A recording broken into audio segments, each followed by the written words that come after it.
Right, well, thank you very much, Tom, for joining us today to talk all about circular public procurement. I'd love to hear from you about how Workspace incorporates circular economy into its business practices. Circular economy has been really important for our business for decades. Our starting point for us was making products with extended life cycle and having extended warranties so that they aren't products that are quick shelf life and brought back. In the last couple of years, we've really focused on making sure that we can design products that can be demountable, that can be reused as part of our take-back scheme. Can you give some examples of those products that you're talking about? Yeah, absolutely. So all of our commercial furniture effectively now can be brought back into our production facility, can be demounted and can be recycled. We also look at the elements of construction so that there can be partial demountability or, importantly, reuse. Have you done any research on the whole of life costs of your products versus, say, some of the quicker use products that may be lower cost up front, but will end up in landfill within a few years?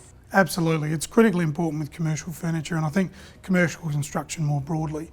Life cycle cost is imperative. If we are 10% more than a product that has a 1-year life cycle, where we're offering 10 years as a warranty and a life cycle on our product, then clearly the payback period on that is only a couple of years.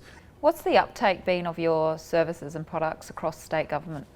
Certainly there's more prevalence on take-back and recyclability. I think certainly in the last 2 to 3 years, it's been really exciting to see a number of state government projects where there is an element of take-back and or circular economy to the fit-out or the provision of furniture. I think that's only going to continue. What's been really good is it's not just take-back in terms of recyclability and demountability, but also reuse, repurposing product that may have had a relatively short working life, 5 to 7 years, that can be used into other government facilities or buildings, or even provided by government to public and not-for-profit sector. Tom, what would make it easier for you to work with government? I think probably the easier thing to work with government is to make sure that we had a register of companies that understand their requirement for circular economy.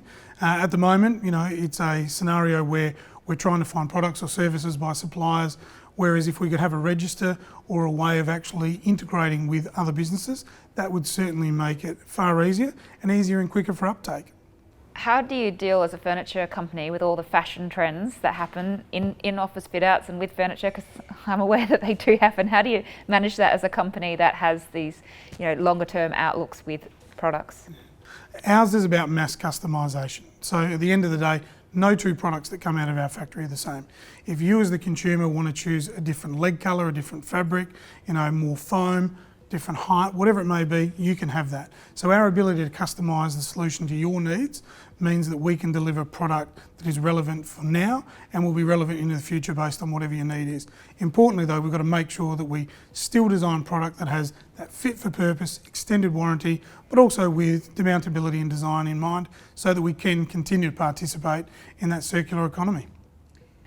Are there any certifications or official setups that help you differentiate your product from, say, a competitor's who's a very linear product? Is there anything that supports you in that space? Yeah, absolutely. I mean, most companies, and any good company, will have 9001 and 14001 third-party certification.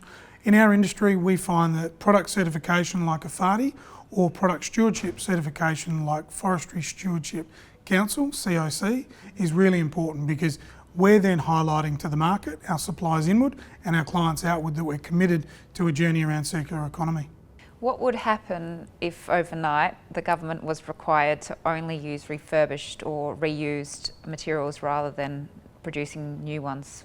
How would that impact your business? Yeah, for us, certainly I guess the big part would be input of product.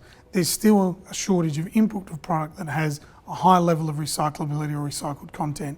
In terms of what we do, we would certainly look to adapt very swiftly and probably maximise and increase some of the schemes that we've already got in place, but we need to make sure the product that's coming into us that we then alter and transform has obviously a high level of recycled content if it was made mandatory to a set level. Thank you very much, Tom, for sharing those insights. It's really interesting to hear about the good work that you guys are doing in this space, and it sounds like common sense from what I'm hearing. So I hope you all found that very insightful, and I think what the story it tells is that to reuse and repurpose items is not necessarily going to be more costly.